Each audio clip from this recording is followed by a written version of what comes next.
You look at this image, and you can't help but think of money, power, and some really deep, dark secrets. In this explainer, we're going to dive into the official records to try and unravel one of the most disturbing mysteries of our time, the case of Jeffrey Epstein. So let's set the scene. Our story really kicks off around 2005, out in the middle of the Caribbean Sea, on what should have been a paradise island. But this place, it wasn't for tourists. It was basically a private fortress, completely cut off from the rest of the world. And it was designed that way for a reason, to keep everyone else out. But behind those closed doors, what was going on was an absolute nightmare. This island was the central hub for a trafficking operation that involved young girls. And we know this because it was all eventually pieced together from U.S. investigation records and official court documents.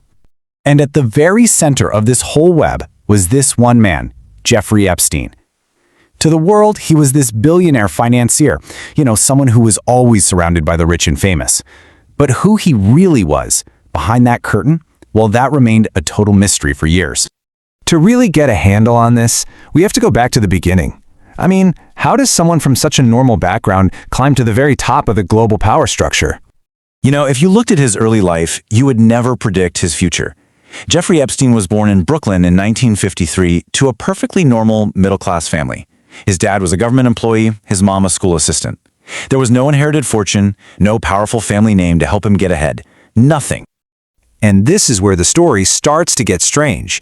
Epstein went to college, but he never actually graduated. He had zero formal training in finance, no fancy MBA. So the big question is, how on earth did he make the jump into one of the most exclusive, gate-kept industries on the planet? Now check out this timeline because it shows just how insane his rise was. In the early 70s, he's a math teacher at a really prestigious private school. It's his first taste of the elite world, right? The kids of CEOs and bankers are in his classroom. Then, all of a sudden, in 1976, he quits, and somehow he lands a job at a top-tier Wall Street investment bank. By the 80s, he's totally reinvented himself as this go-to money manager for the super, super rich. The speed of that transition is just staggering, and to this day, it's never been fully explained.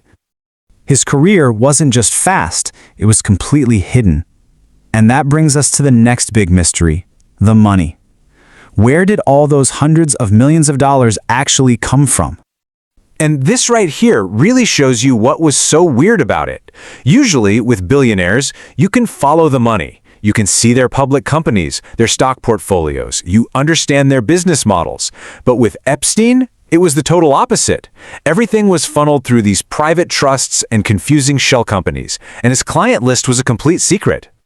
So here's the key takeaway. In an industry where transparency is supposed to be, the rule, Epstein's whole operation was built to be a ghost. He created a financial empire that was, by its very design, a complete black box. Now, investigators believe a huge piece of this puzzle was his relationship with the billionaire Leslie Wexner. Wexner gave Epstein an incredible amount of control over his massive fortune, even granting him power of attorney. This seems to be the moment when Epstein's life just exploded overnight. It gave him access to mansions, private jets, this insane global lifestyle. Which leads us to what Epstein was actually doing. Because, as we're seeing, it wasn't just normal finance. He was selling something way more valuable than just investment tips. He was what you'd call a power broker, and that's someone who doesn't just manage money. They manage people and connections. Their real currency is access, who they can introduce you to and the influence that comes with it, and they use all that to build their own power. So this was basically his playbook. He figured out what the elite really craved: total privacy and exclusive access. And that's what he offered. Meetings weren't happening in some corporate boardroom. They were on his private jet or on his island. He made himself the gatekeeper, the guy who could connect powerful people to other powerful people. His leverage, his entire power base, was built on being useful. And even where he worked screamed this. He wasn't in some glass tower on Wall Street. Nope. His main office was this enormous, luxurious mansion in New York City. That setup was completely intentional. It was designed to blur the line between his personal life and his business, projecting this image of untouchable personal power. So after his arrest in 2019 and then his death in custody, you'd think the truth would finally come out. But it didn't. In fact, the central mysteries surrounding Jeffrey Epstein have only gotten deeper. We're left with all of these massive, unanswered questions. Was this guy some kind of self-made financial wizard, or was he just a frontman in a much bigger game? Where did that money really come from? If it wasn't just finance, what was he actually managing?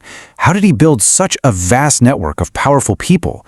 And maybe the biggest question of all, how did he get away with it for decades? And that leaves us with one final pretty chilling thought. Is the Epstein story just about the crimes of one uniquely evil person? Or is it really a story about an entire system of wealth, power, and influence that was built to protect those kinds of secrets all along?